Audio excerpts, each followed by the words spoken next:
The cold autumn rain hammered against the grimy windows of Central Station as commuters rushed past like shadows, their faces buried in phones and newspapers. Nobody noticed the elderly woman huddled in the corner near Platform 9, her weathered hands arranging wilted daisies in cracked glass jars. Nobody ever did. Margaret had been invisible for so long that sometimes she wondered if she'd simply faded into the concrete and steel of the station itself, just another fixture, as permanent and unnoticed as the benches or the flickering departure board overhead. For 17 years, Margaret had sold flowers at that station.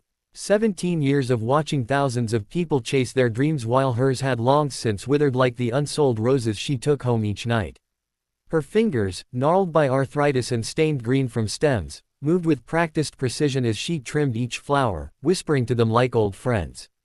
They were all she had left since Henry passed, since the medical bills swallowed their savings, since her daughter stopped calling. The flowers never judged her worn coat or the holes in her shoes. They simply bloomed, however briefly, bringing small moments of beauty to a world that had forgotten how to slow down and notice. That November evening started like any other. The rush hour crowd surged through the station in waves, a sea of expensive suits and designer bags flowing around her like water around a stone. Margaret had arranged her best bouquets at the front of her small cart, hoping someone might remember they needed flowers for an anniversary or a sick friend. But as the minutes ticked by, her hope dimmed along with the fading daylight filtering through the station's high windows. Then she heard it, a sound that didn't belong to the rhythmic chaos of the station. A sob, raw and desperate, coming from behind a pillar near her cart. Margaret peered around the concrete column and saw a young man, maybe 25, sitting on the floor with his head in his hands. His clothes were soaked through, his backpack torn at the seams, and his shoes, good shoes once, she could tell, were split along the sides. But it wasn't his appearance that made Margaret's heart clench. It was the absolute defeat in the curve of his shoulders, the way his whole body seemed to fold in on itself like a flower closing against the frost. Every instinct told her to mind her own business. She had barely enough money for her own rent, her own medication. The sensible thing, the safe thing, was to look away. But Margaret had never been good at sensible, and Henry used to say her heart was too big for her own good. She reached into her cart and pulled out the best thing she had, a small bouquet of white carnations she'd been saving, hoping to sell them for enough to buy a decent meal. "Excuse me, dear," she said softly, approaching the young man. He looked up, his eyes red-rimmed and startled, as if he'd forgotten other people existed. "You look like you could use a bit of beauty today." He stared at the flowers, then at her, confusion clouding his face. I don't have any money," he said, his voice cracking. "I don't have anything." Margaret smiled, the kind of smile that had comforted her own children through nightmares and heartbreaks, and pressed the bouquet into his hands. "These aren't for sale, sweetheart. They're a gift. Everyone deserves flowers, especially on hard days." For a moment, he just held them, as if he'd forgotten what kindness looked like.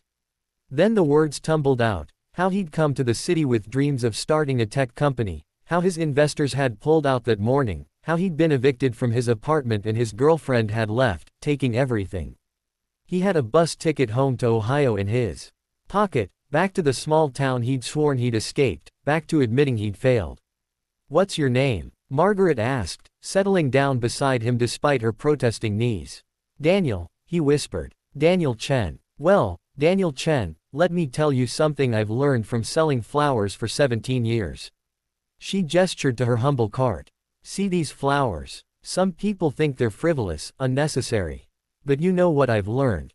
The people who buy flowers, who stop to appreciate beauty even when they're rushing to catch a train, those are the people who remember what matters. And dreams, real dreams, they're like perennials, not annuals. They come back, even after the hardest winter."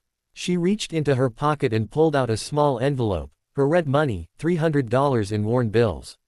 She'd been saving for months, carefully setting aside $5 or $10 from each day's earnings.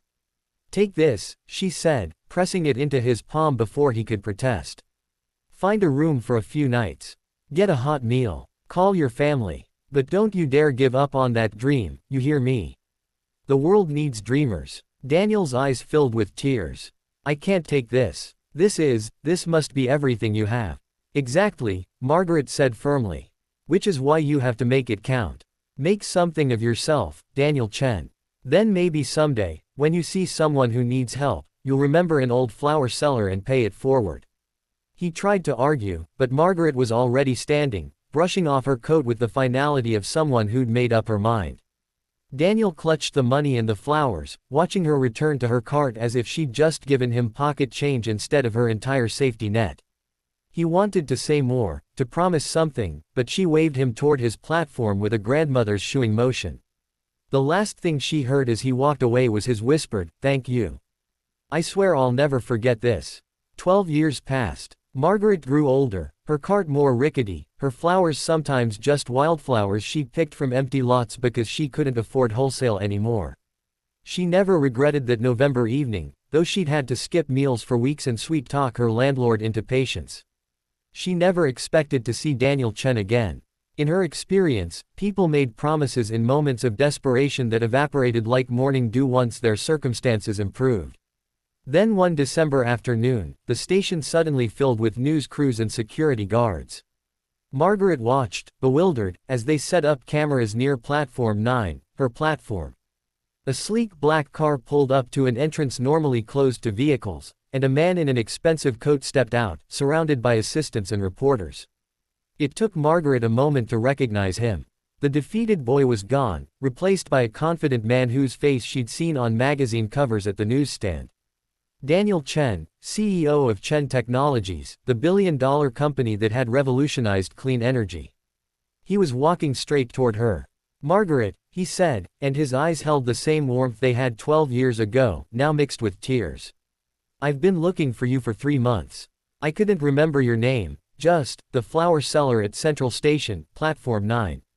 Before she could respond, he knelt beside her cart, pulling out a white carnation and pressing something into her hand. A key. "That $300 you gave me. I used it to rent a room, to eat, to print new business proposals. 6 months later, I found investors who believed in my dream. And I made myself a promise that day, that if I ever succeeded, I would find you." The key unlocked a small house 3 blocks from the station, paid in full, with a garden for growing flowers. But more than that, Daniel had established the Margaret Foundation, dedicating millions to helping struggling entrepreneurs and funding community programs. Her one act of kindness had rippled outward, touching thousands of lives. As cameras flashed and reporters shouted questions, Margaret looked at this man she'd helped, tears streaming down her weathered cheeks. "I just gave you flowers," she whispered. "No," Daniel said, his voice breaking. "You gave me hope when I had none. You gave me everything when you had nothing. You reminded me that success means nothing if we forget our humanity." He gestured to the crowd gathering around them. "Every person our foundation helps, every dream we fund, they're all because of you. Because one woman proved that kindness isn't about what you can afford to give. It's about what you can't afford not to." That evening, as Margaret stood in her new garden, running her fingers over soil that was finally her own, she understood what Henry had always tried to tell her. The flowers she'd sold all those years weren't really about the blooms at all. They were about moments of connection, brief touches of grace in a rushing world. And sometimes, if you're very lucky, those moments bloom into something neither time nor hardship can wither, a reminder that the smallest acts of love can change everything. The station still bustles with rushing commuters, but now there's a bronze plaque near Platform 9 that reads, "In honor of Margaret Hayes, who proved that true wealth is measured in kindness, not currency." And on the worst days, when the world seems too hard and people too cold, someone always leaves fresh flowers at its base.